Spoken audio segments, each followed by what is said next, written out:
So please welcome Rabbi Jonathan Keren Black.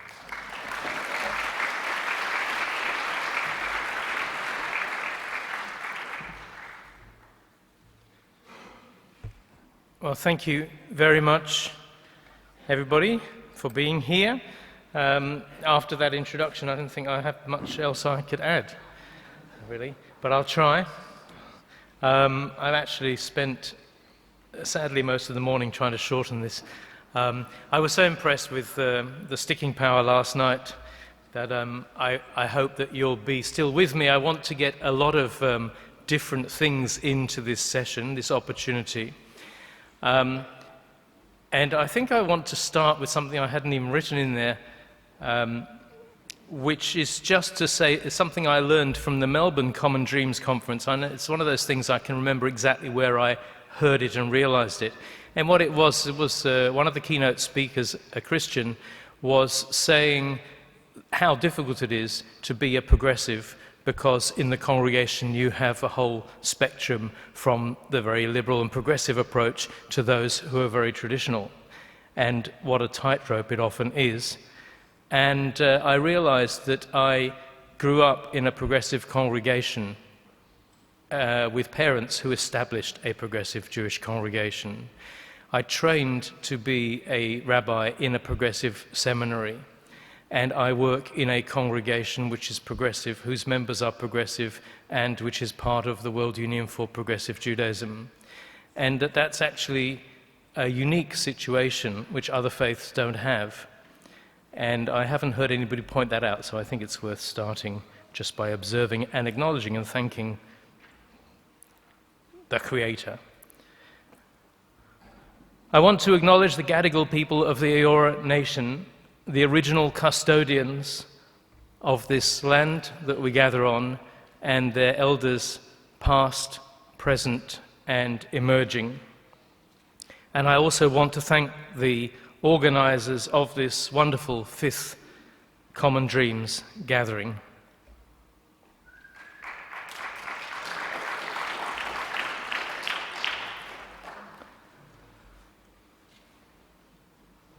Bereshit, in the beginning, there was Ruach Elohim, Merachefet, Alamayim, the Spirit of God hovering, or as a Dutch colleague translated, hoovering,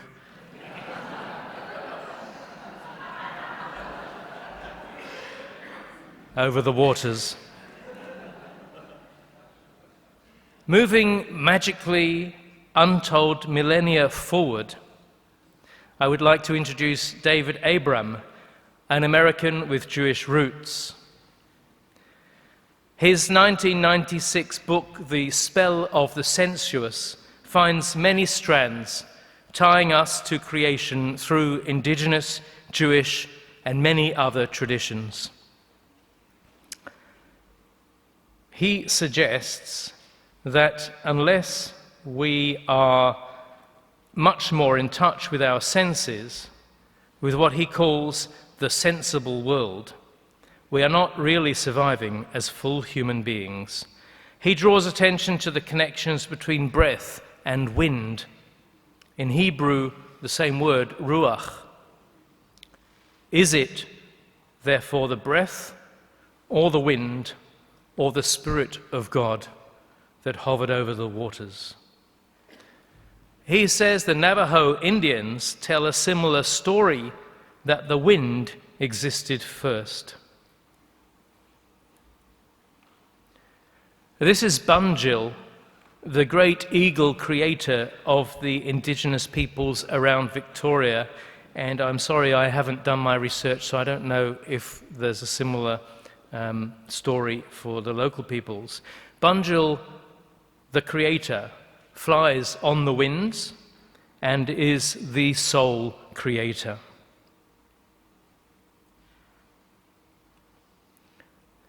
In 1985, David Abram experienced a hurricane which knocked out the infrastructure on Long Island for days.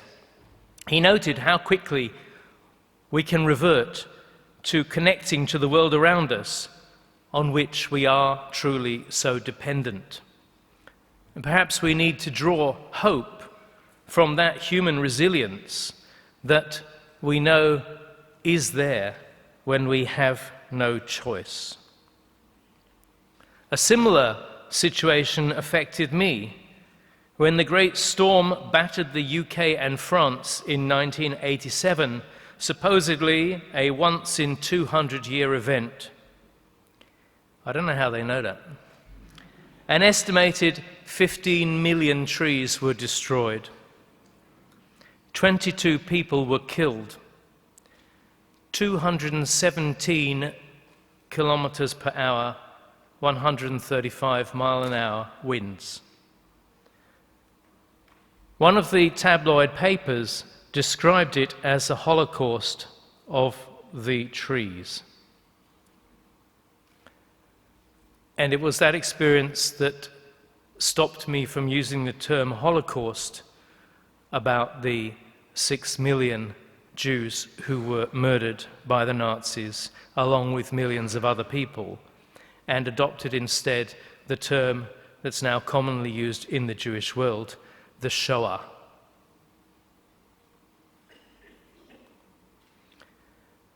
Since then, I've worked on environmental issues. You heard a mention of the underground house, so it always intrigues people. And this is a cross-section of it. The lawn was on the roof, so I'm able to say, I'm sorry, I can't come out on Sunday, I've got to mow the roof. Very energy efficient, and has a further benefit, very quiet, beautiful environment. Very quiet, very private, very bright and light because of the skylights and the open patios. But even has another advantage. If you're building in Australia, it would be fireproof as well. Then I built a house when we came to Melbourne, another environmental house, actually even more efficient because we learned from the experience. And it was one of 12 houses, all the same size, all built at the same time, but ours was the only one that was to high environmental specifications. And it's worth knowing, just in terms of what we can actually easily achieve, that it used 1/4 of the energy of the other equivalent houses and 1/10 of the rainwater, of the mains fresh water. And I'm now involved with planning some modular, affordable eco-homes around Melbourne. I became a board member of the Jewish Ecological Coalition when we established that in 2003, and I've been a board member of ARC, the Australian Religious Response to Climate Change, whose banner is up here and whose materials are around and have been around. Sounding the shofar, the ram's horn, as an alarm for the environment, and still working hard to stop the disastrous Adani mine in the Wangan and Jagalingou lands in Queensland. And it's still not too late. This afternoon I want to touch on a variety of matters, as I mentioned, which might seem quite broad and disparate, but they represent my understanding of Judaism, of God and humanity.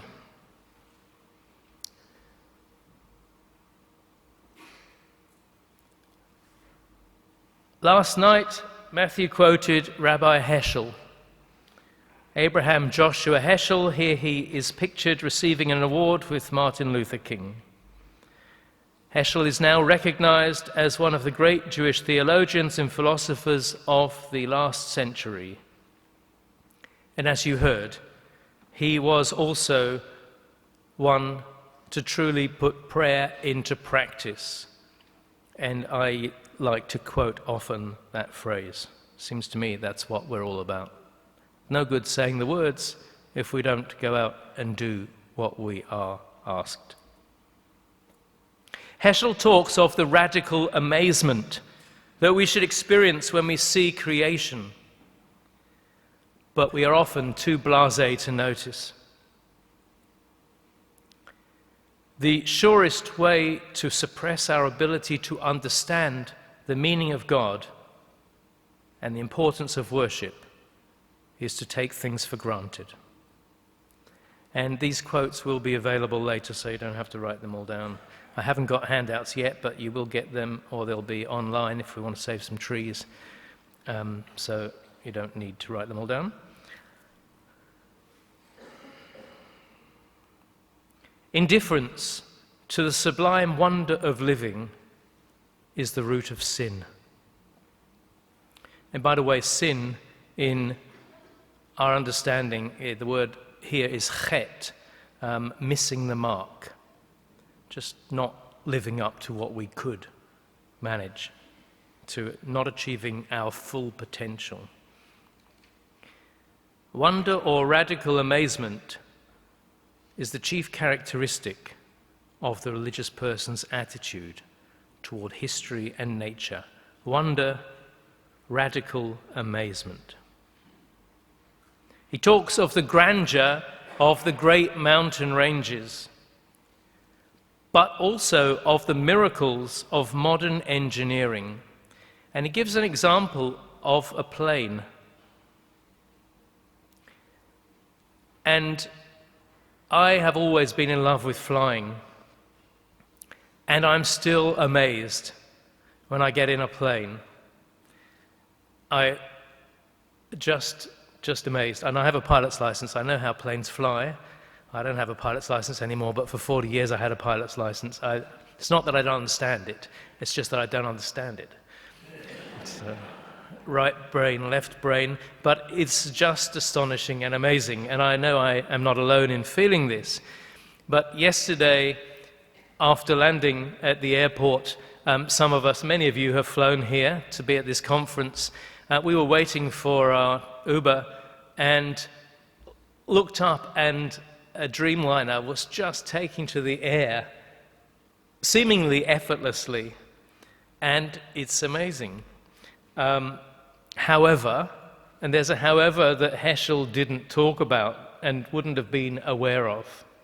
Today, sadly, we know the damage, almost invisible damage, that each plane, each flight is doing. And you may not be aware of the statistics, the latest figures, but first of all, that there's an exponential growth in aircraft use in flights, because it's aspirational for people as they become middle class and want to travel and do what we do. The huge middle classes, the growing middle classes in India and China in particular, they can't get enough of our pilots, they can't get enough planes. It is huge, and it's very worrying for two particular reasons. One of them is that it's not part of the Paris or any other agreements, because it's too hard when a plane goes from one country to another to legislate.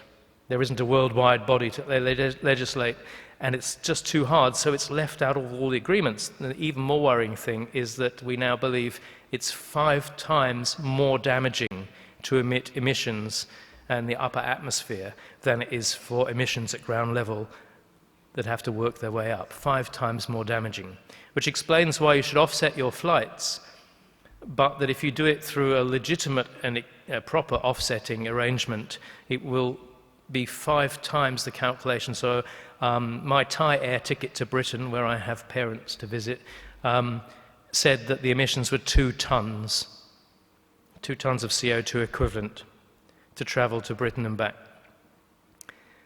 But they didn't offer me the option of offsetting it. And the reason for that is that only less than 1% of people click the option on domestic flights when it's about $1.20. So they don't even bother in most international flights. But I went to Greenfleet, greenfleet.org.au. By the way, I recommend Greenfleet for several reasons. First of all, they are a very reliable offsetting organization doing wonderful work. But secondly, because it's tax deductible. And if you stop to think about it, that means that the government's contributing to your trying to help the environment, even against their will. So So when they did the calculation, it came to 10 tons. And that 5 times multiple is the difference between what the International Civil Aviation Authority would like you to think and what the scientists are now telling us.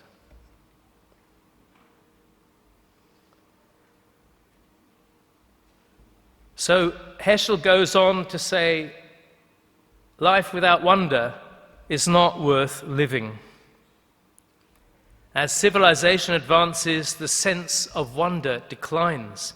Such decline is an alarming symptom of our state of mind. We will not perish for want of information. Certainly not. Again, he didn't know about the internet, but there's no want of information. But wisdom is a different matter, as we heard last night. Only for want of appreciation. The beginning of our happiness lies in the understanding that life without wonder is not worth living. What we lack is not a will to believe, but a will to wonder.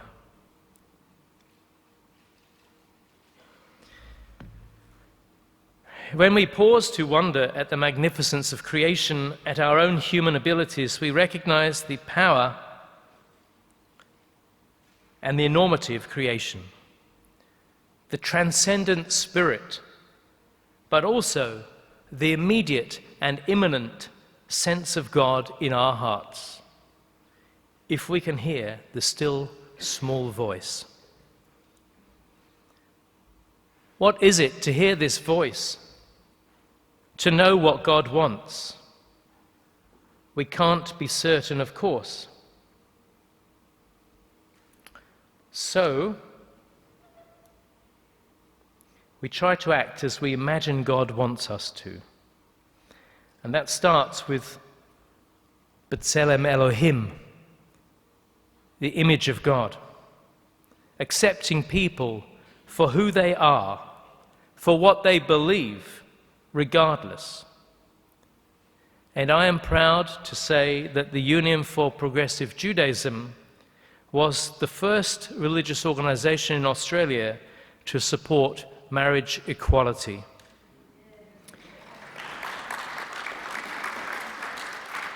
It's also why, for a generation, we have been degendering our prayer books. We have no reference to men or mankind when we mean people and humanity. We have no king or master or Lord, or he or him, when we talk about God. On Rosh Hashanah, New Year, in under 2 months, we complete our set with these new High Holy Day books. And by the way, they're not here now, but you would be interested in seeing our prayer book and our High Holy Day, our Shabbat and daily and our High Holy Day prayer books, because they're really beautiful, progressive liturgy. Why is this so important? We need to move beyond these limited images of God, and we don't want another generation thinking that God is an old man, dominant, shouty, pushing women into secondary roles. Gender equality is not just a recent response to political correctness. It goes right back to the first creation story, the human story. When on the 6th day God created humanity, and it doesn't say Adam, it says Adam, and it means humanity. How do we know? Because it says God created Adam, male and female, God created them in one act. I should pause to say I'm not taking this literally, of course. It's a human recounting, but it's nevertheless the way it was understood. Male and female at the same moment. B'Tselem Elohim, in God's image. It's only when you come to the second creation story that you find Adam, the man, alone, lonely, God passing all the animals in front of him and saying, you name them, choose one. Dog is a good friend. Sheep, cows, dinosaurs. They weren't there, they missed the boat. Oh no, they were there. No, that's not true. It was after Noah they missed the boat.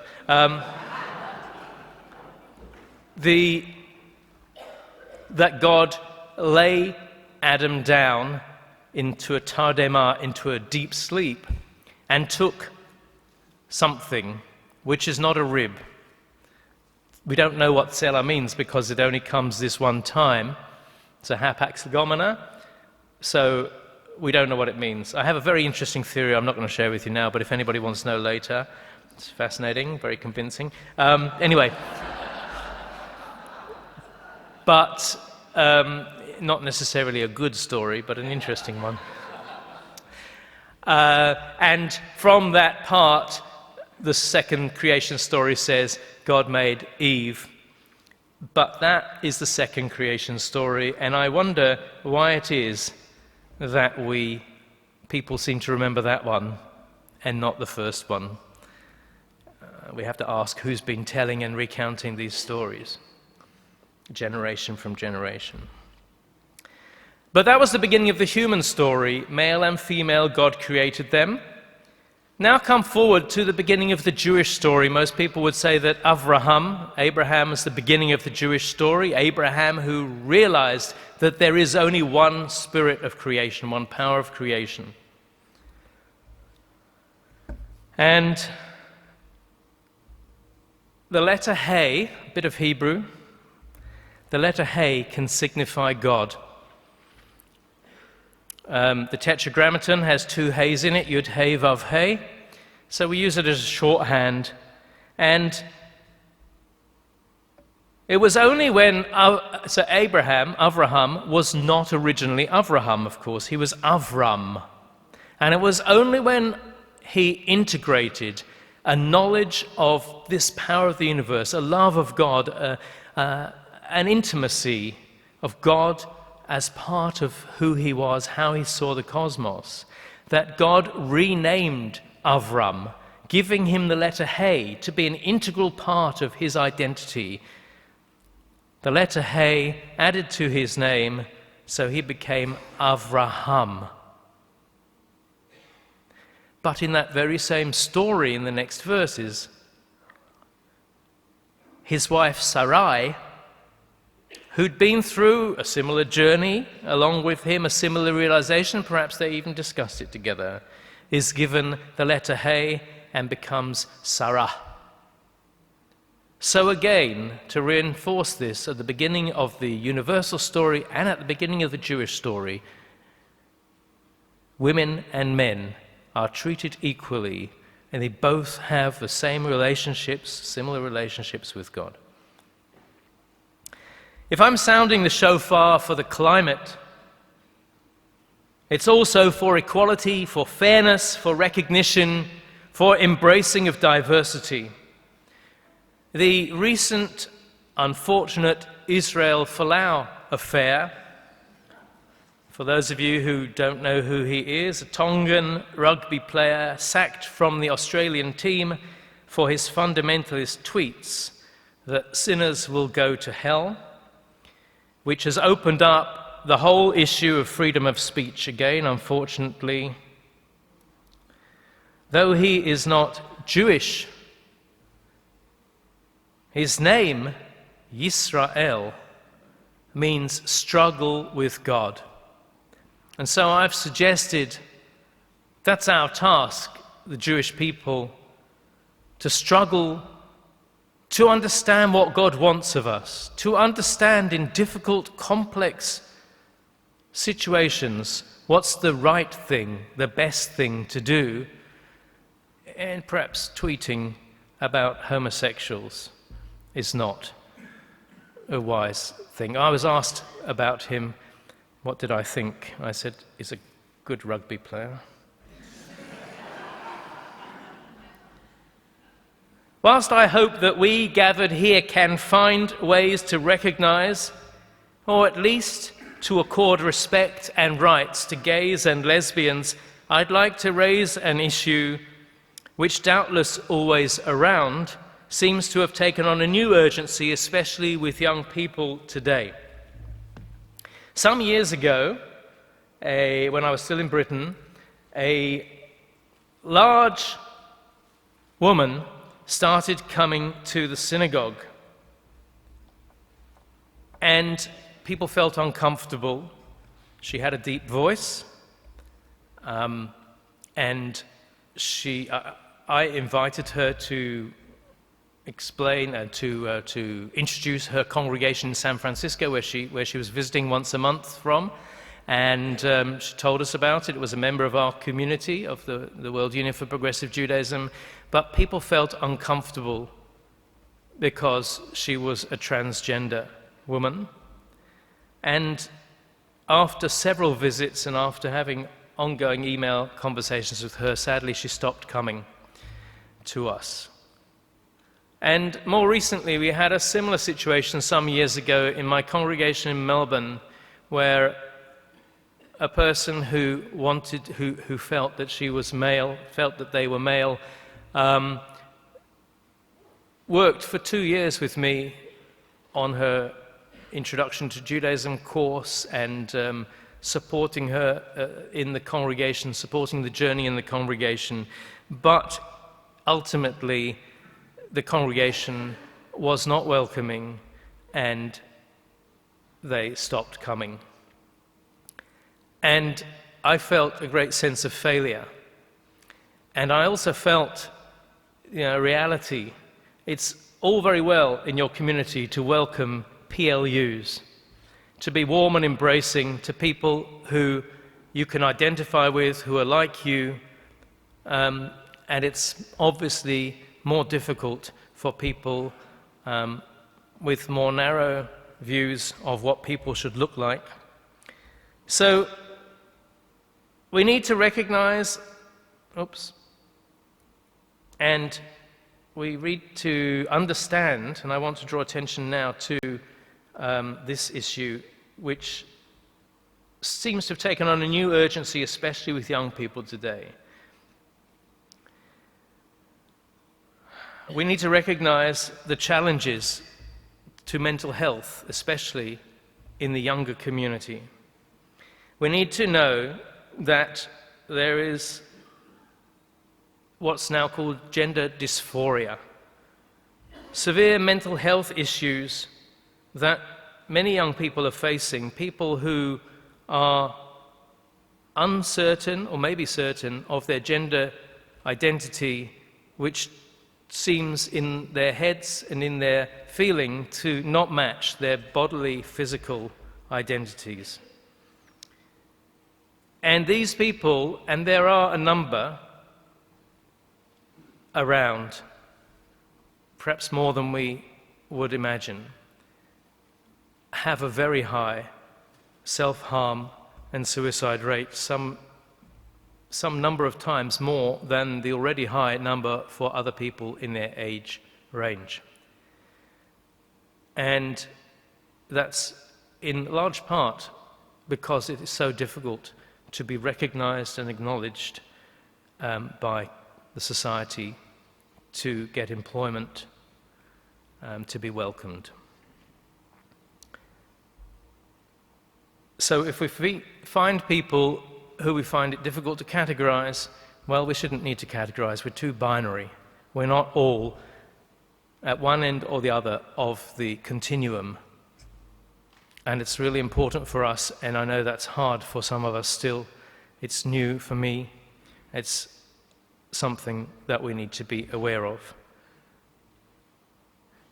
But it's interesting to note that the Talmud has about 5 different terms for people who are on this gender continuum and are neither fully at one end or the other, and that it tries to treat them with gentleness and kindness. We are all holy, and indeed all creation is holy. V'item li kadoshim ki kadosh ani Adonai. You shall be holy, for I, the Eternal One, am holy. If by definition God is holy, then we too are commanded to be holy, emulating God. This is part of what we call the Holiness Code. As is this often quoted one, but often quoted only in part in Leviticus 19:18, V'ahavta l're'echa kamocha ani Adonai. You shall love your neighbor as yourself. Yes, it's Leviticus. For I, the Eternal One, am holy. Let's have a quick look at how holiness is defined. That which is elevated above any material concept and distinguished from any secular concept or is separated for God's name. Holiness, in other words, is a religious concept. A person whose life is conducted on a purely secular plane might be a good person, but neither they nor others would refer to themselves as holy. So I would say, where it says religious concept, I think we need to allow for it being a spiritual concept as well, but clearly not secular.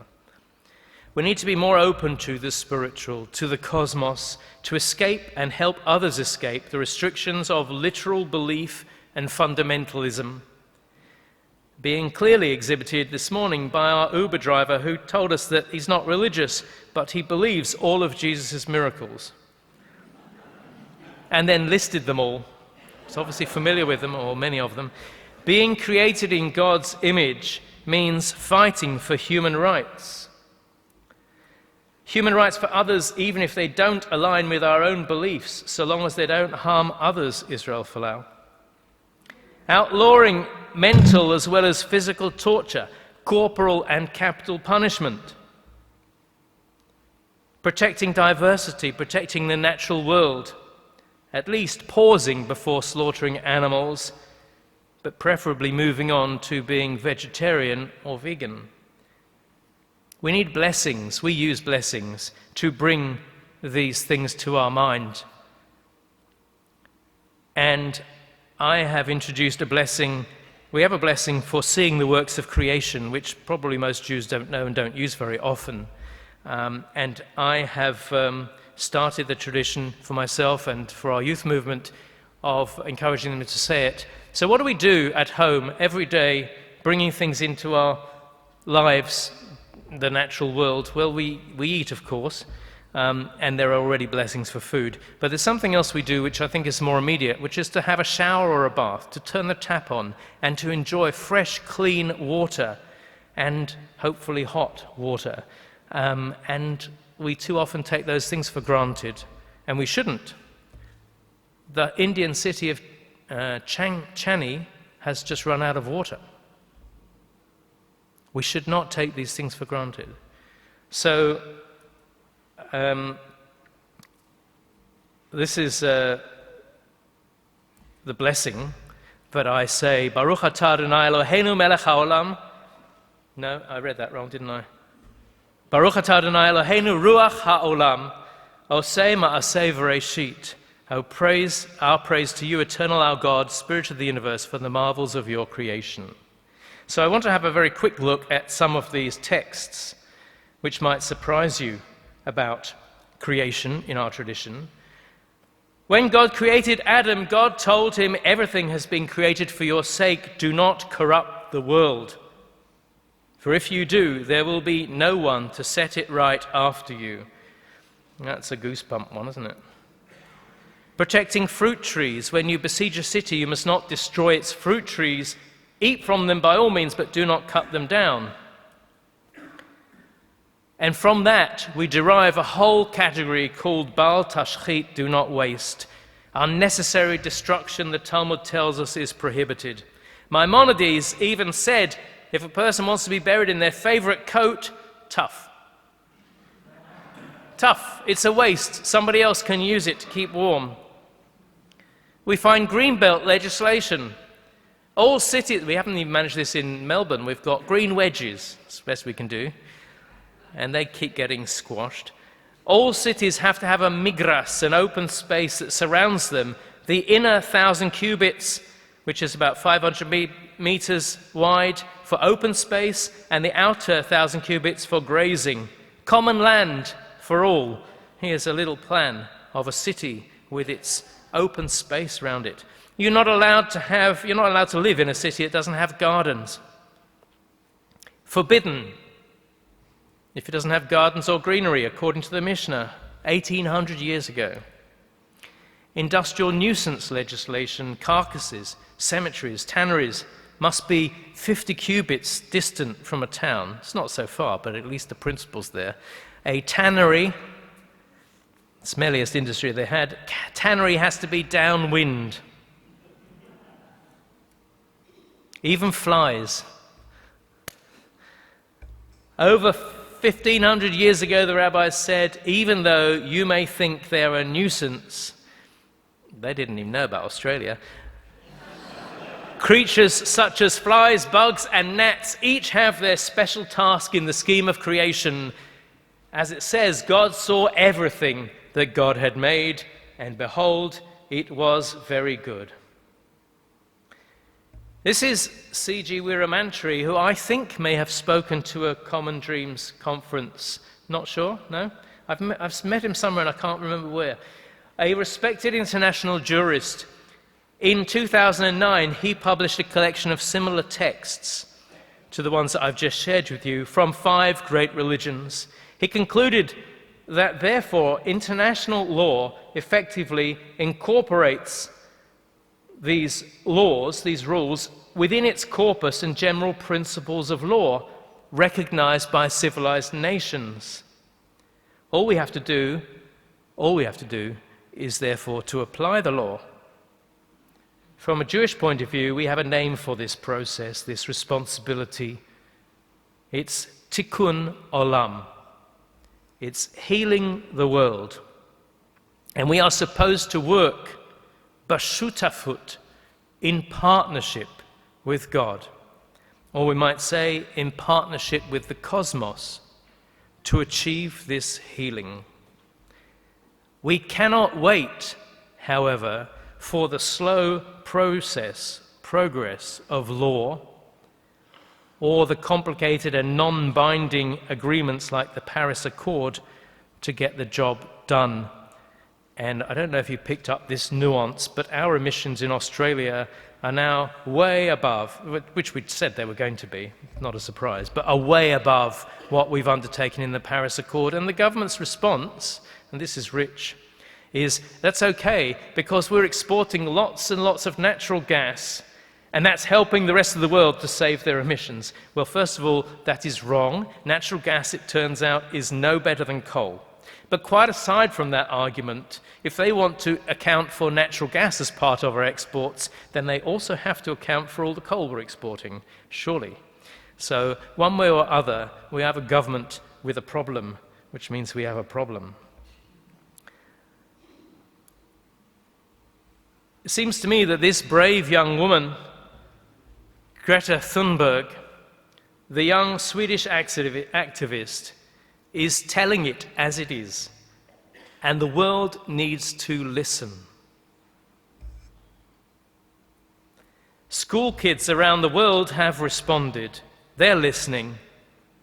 It's their future. And we should acknowledge our friend Alex Sangster's invaluable support in this remarkable movement, which has the energy to battle governments, powerful lobby groups, and often secretive vested interests. And with them in mind, I will draw on our tradition once more to conclude what I'd like to say this afternoon with a slightly revised translation of Psalm 8.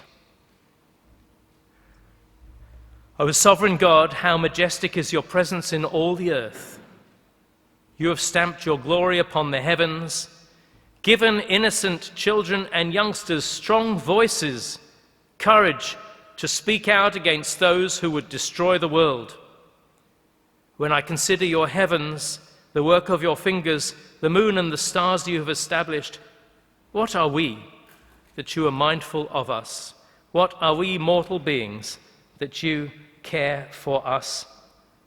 But you have made us little less than divine and crowned us with glory and honor. You have given us responsibility for the work of your hands, setting all things in our care, sheep and cattle alike, and the beasts of the wild, the birds of the heavens and the fish of the sea, all that travel the paths of the deep. O sovereign God, how majestic is your presence in all the earth.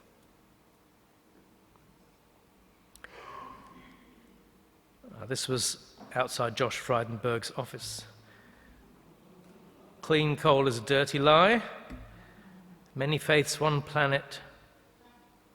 Coal is history. Stop Adani. Thank you very much.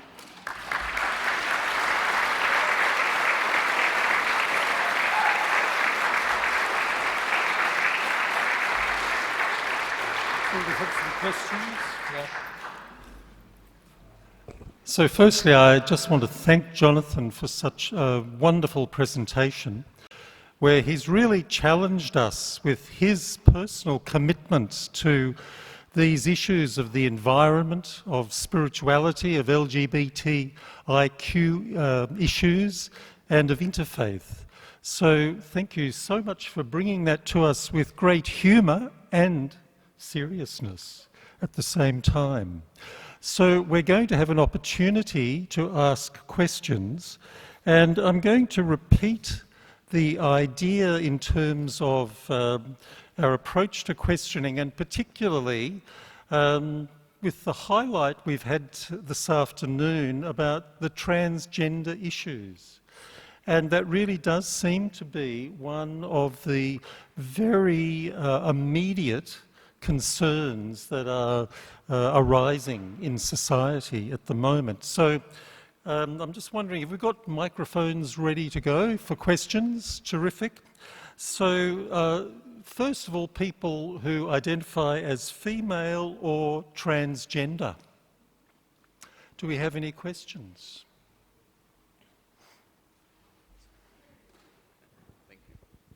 Thank you very much. I heard you speak as a faith community leader that you teach and practice and model inclusiveness, but then your stories showed us that the community weren't following. And I was wondering, as a faith leader myself, how can I encourage the community to be more inclusive? I mean, did you take any steps to try to do anything? Thank you for that. Yes, first I would say that even in the Talmud we hear there's a discussion about how long you have to wait between meat and milk. And there are different times. Is it an hour, or is it 2 hours, or is it 6 hours? And there's a particular rabbi who suggests it's like a piece of elastic, that if you pull too hard, you break the connection. So things move, and they move slowly. And we need to be pulling as hard as we can without breaking the elastic. And we now have gender-neutral toilets. And so I'm thinking and hoping that our community has moved on and is moving on. And you know, this happens. I'll give you another example. We wanted to stream our services, but of course some people think you can't use electricity on Shabbat. But we have lots of people out there who want to join in and who aren't able to get to synagogue, or maybe don't want to use the petrol, the fuel, the emissions. So when we had a big battle to get through 15 years ago or 14 years ago, now it's commonplace. So I think we need to keep pulling, and we need to keep urging people in these areas to progress, because we're progressive, and recognize that there's a limit to how fast people will move. I lost about 7 or 8 members of the community over that particular issue. And yes, we did a variety of educational programs and sessions and talking, and both publicly and privately. At one point, the ex-president said to me, Jonathan, do you honestly think I'm being prejudiced? And I said, yes, actually, in the nicest possible way. That's why she left. Yeah. What am I going to say? No, not really. Anyway, so yes, I think the answer is we need to keep moving and pulling as far as we can, recognizing that there's a speed at which people can move. Okay, great. Just before we have the next question, I just wanted to say how grateful I was to hear those texts from the Midrash, which are very unfamiliar to us, but are so much part of the Jewish perspective. So the next question, can we have a second question from someone who identifies as male or non-binary?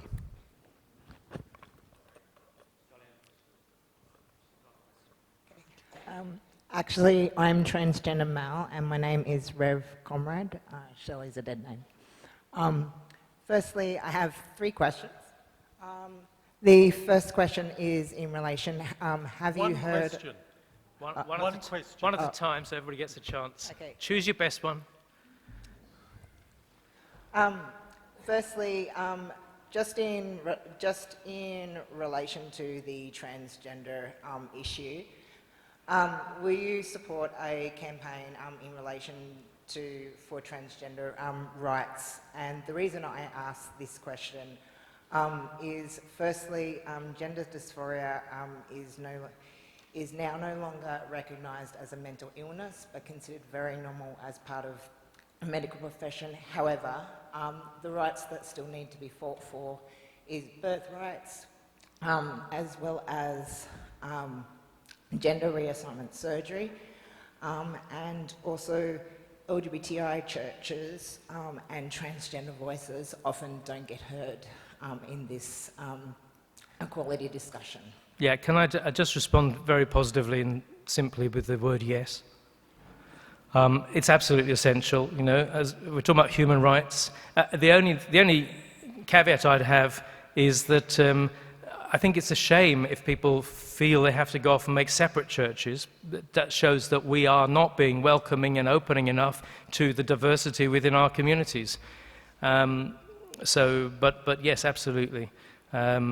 It's absolutely essential. And I'm glad to note that Tasmania has now changed the law, setting the way so that you can change your register, your birth certificate registration. So, yeah, it's essential, it's important, and don't think it's a luxury. I mean, the question of why this has arisen now and why we're becoming aware of it's a different question, but this is not a luxury issue.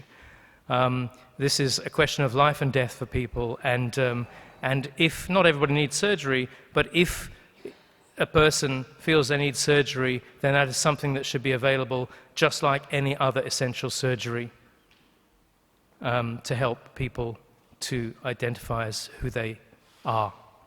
Thank you. Yes, I think we have time for just one more question. I'd like to just throw that open to anyone. Thanks, Jonathan.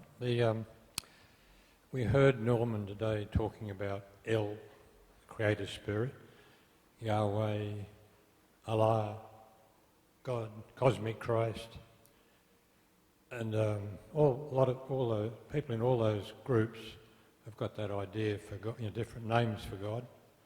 And then there's a lot of atheists or agnostics who are equally concerned for all the issues of sexuality and environment and so on. Is there a word in the common human nature that everybody could adhere around, or including the atheist, and Okay. or for the religious people, is there a common word that we could all use? So when I read the blessing for you that I've actually put as the very last blessing in the Rosh Hashanah prayer book. So the back page has a list of blessings for Rosh Hashanah, and I added one. I edited this book, so I added one, and the one I added was the one I showed you, which I said I'm encouraging people to use for showering, for bringing water into the home, but it's actually about the works of creation, and Rosh Hashanah is the birthday of the world. So I thought it was appropriate to put it in there as an extra blessing for Rosh Hashanah, but I changed the word and I misread it when I read it to you, so because I'm on autopilot, and I said, Baruch atah Adonai Eloheinu melech ha'olam, which is how blessings start, but it actually said, Eloheinu ruach ha'olam. So I changed melech, which is usually king, but can legitimately be sovereign, but is still a dominant power, to ruach, which is spirit, which is the breath. And so I think that's the answer. It's an easy change, by the way. I did it so that we can set the path for future liturgists.